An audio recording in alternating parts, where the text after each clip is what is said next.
But yeah, there's a lot of people out here that's inconsiderate.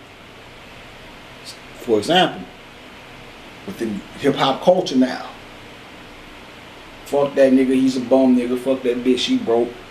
She don't got this, she don't got that. People do that to make themselves feel greater. It's like, well, I don't have nothing inside of me to make me feel great.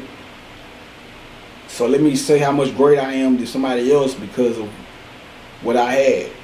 The billionaire laughs at the millionaire laughs at the $1,000 laughs at the $100 nigga or whatever, and so on and so forth. It's all a bunch of egotistical shit. Ego inflation. Based off what? Physical shit. Material shit. I'm better than you because my chain bigger.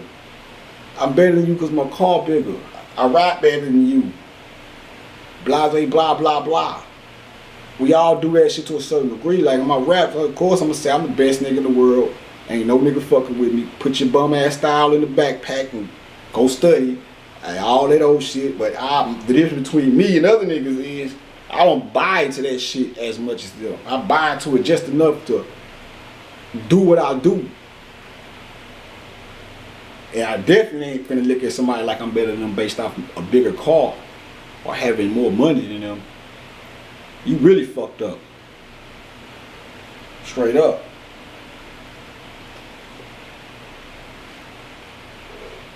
That means you don't have nothing within you. So anything I'm gonna pride myself off of, I'm gonna pride myself off of knowing what my soul is, knowing who I am. Fuck my soul, I am the soul. I'm to the point where I don't even like to speak about the soul as if it's something. That's why I don't say God and God pray. You know, if anything, I say my ancestors looked out for me, but which is just another part of me in that subconscious mind I was just telling you about. But I don't do the God put me here and well, God made this happen. There's no, if something happens spiritually, I say, oh, that was a spiritual experience. I attracted this to learn that, and it's that the third. But it's not some man in the goddamn sky playing no chess with another goddamn guy under the ground. It's not that. That ain't nothing but the devil. Nah, that's your goddamn self. You need to figure out what's going on with you. You know. So, we should go right to the physical. You have to go into the self and say, well, what am I doing to make these things happen? Because you are creating one form or another. That's real karma. Karma is cause and effect, period. Not you slapped the nigga yesterday and then totally isolated incident, unfortunate incident happened to you, and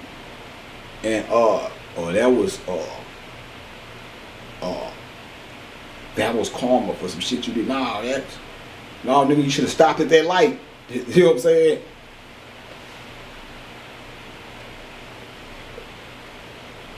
But then, on the other hand, the closest you gonna get to that karma, or in that aspect, you fuck with the wrong nigga. Cause there's certain people down here, including myself, that ancestors I'm telling you about, they're everywhere. So, you know, shit, niggas do stumble over some shit based off of fucking with the wrong people. That's a thing too. You know, that's why I live and let live. And I know when I do something to a motherfucker or not even just violent, just saying when I have a negative disposition towards somebody or I'm in attack mode or whatever, I know I ain't tripping because I'm always stepping forth with respect for the next person. That's one of the first and foremost things I'm dealing with in a social environment. So when bullshit do happen, you know, a nigga run up on me the wrong way and I have to crack his jaw open or whatever, I know it was warranted because shit, the nigga ran up on me, I defended myself, you know what I'm saying? So that's the thing. But Yeah, that's how you murder the devil, in so many words, understanding the oneness of everything, raising yourself up out of that individual personal. When you're in an individual personal mentality, or you have an individual personal mentality, this creates this thing in your mind where you feel like the only thing that matters is what's good for you, to one degree or another.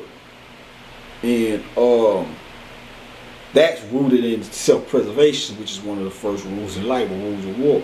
You just have to know how to control that shit.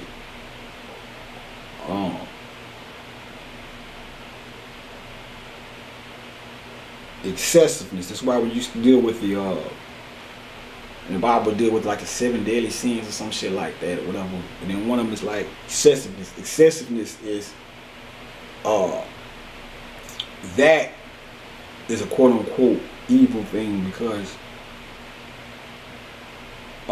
too much anything is bad for you or whatever to a certain degree. So evil, hell is a condition or a state of mind. If you look at hell as a condition,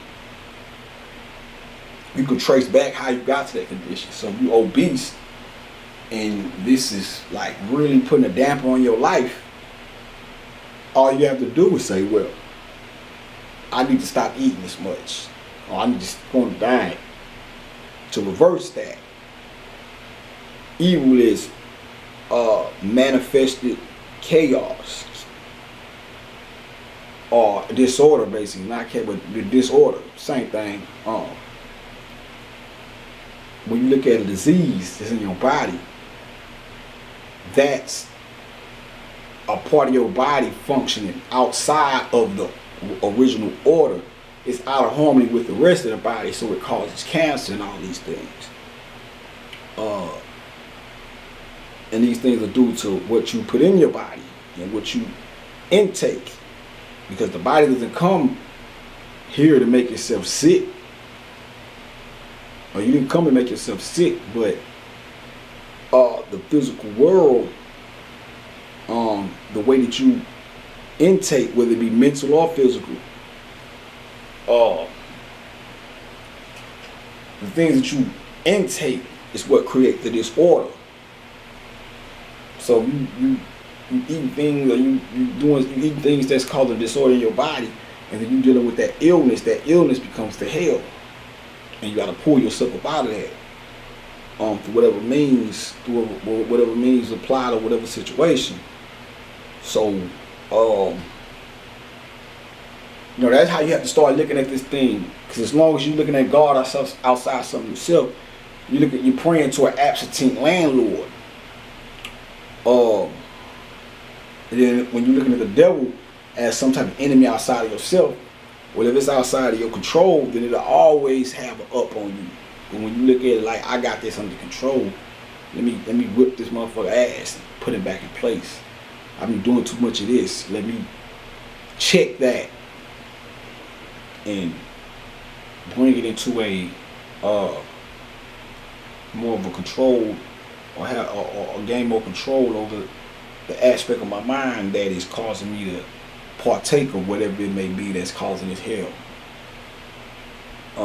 So you can stop, well, you do what you want to do, but I just, like I say, even when I be online and I see people poke, because I'm about positivity too, a jipper type nigga. But that's why when I be online, I see people say things like, God's gonna put you. I just replace the God shit like me, well, God's got a great gift for you. It's like, yeah, I like that sentiment. Put that in the air. But I don't look at God like that. I be like, well, that's me, or God blocked people out your life to better you. And it's like, no, I blocked them even when I'm not trying. That's just like if I walk up to a chick and I'm trying to holler at her and she not feeling me, then that's really my soul repelling that, because it's saying that it's not meant for you. You know what I'm saying? That ain't gonna work for you for whatever reasons.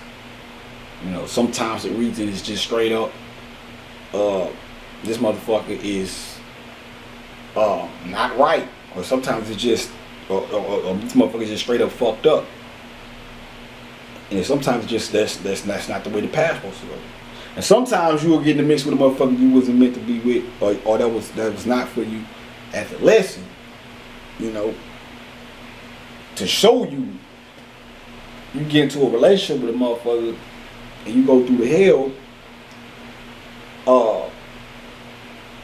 First and foremost, you have to separate yourself from that situation if it's toxic.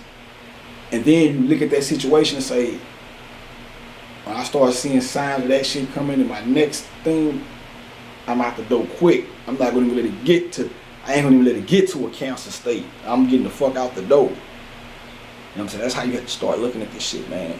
And it's just all about control at the end of the day. But back to what I was saying about the Bane thing, they on the motorcycle. And the hostage is facing the opposite way of Bane. Bane is in control with the you got the red helmet on. That represents the what I've been speaking on. That represents the lower nature, the individual root chakra, the mentality that's stuck in the root chakra, taking control. Even the whole situation with them running up in the spot, they was in there to take shit. You know what I'm saying?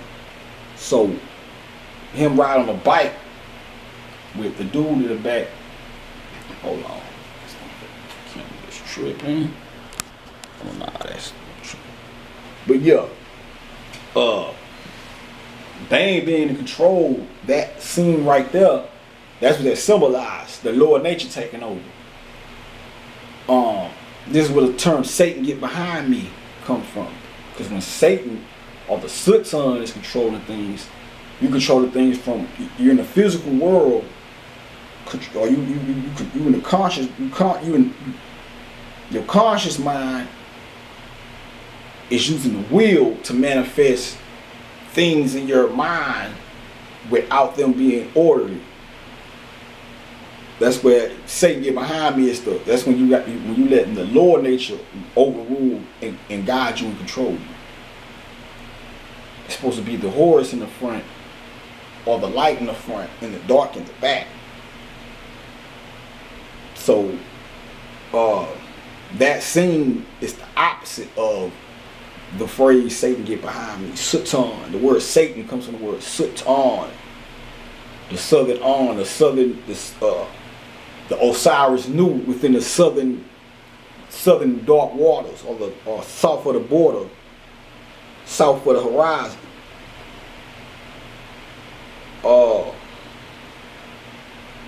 Yeah, that's what that is. So you know, a lot of the stuff that you think is evil, just like you might look at this shirt and think it's something evil or it's bad, this shirt just symbolizes power. Having power within the physical realm. Red and black. The black symbolizes the dark matter. The red symbolizes the root chakra, physical energy. You have to have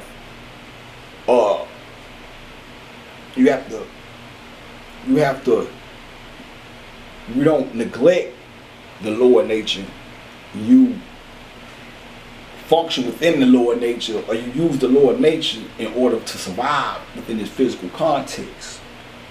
That's what this symbolizes. This is an emblem for that.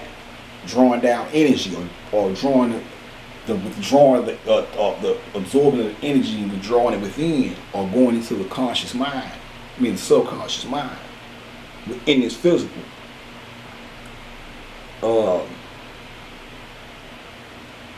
Like the Baphomet, the goat head, everybody's afraid of, and thinking that's, because you still have people making videos talking about the Baphomet like it's just something exclusive to a group of white people that oppress the planet.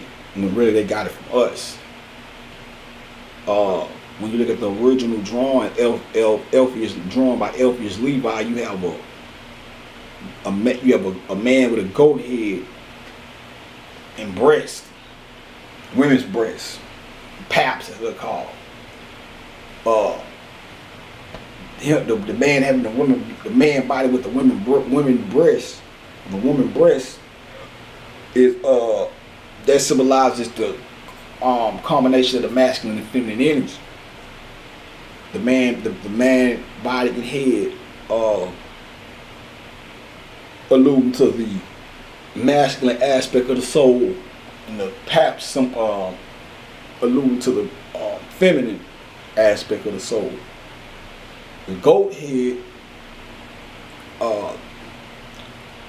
corresponds to Capricorn, the Capricorn zodiac. That zodiac is ruled by Saturn. Saturn is the black planet. And actually, Saturn is one of the phases of the creation that we see as far as the solar system. From what I'm seeing is the rings you have.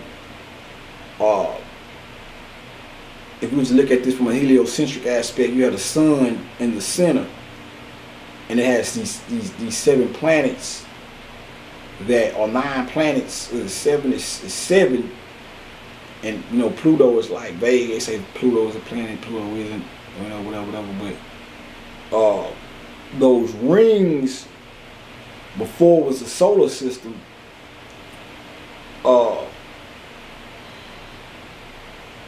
It was a dark, moist,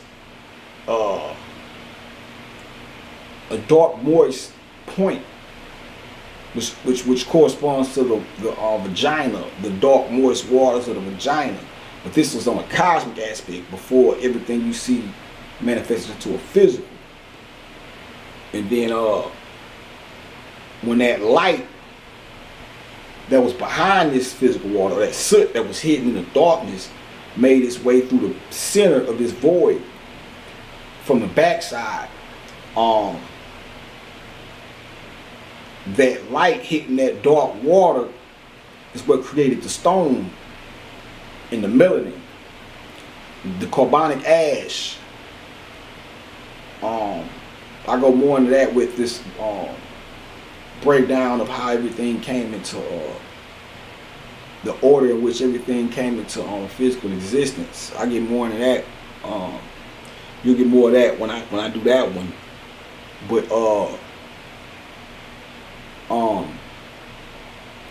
the light hit this dark water, and then this dark formless and actually we can look at the earth as the center, really. That's when the earth came. That's when you go to the Bible, it talks about the void, the dark water without the shape. Let me see.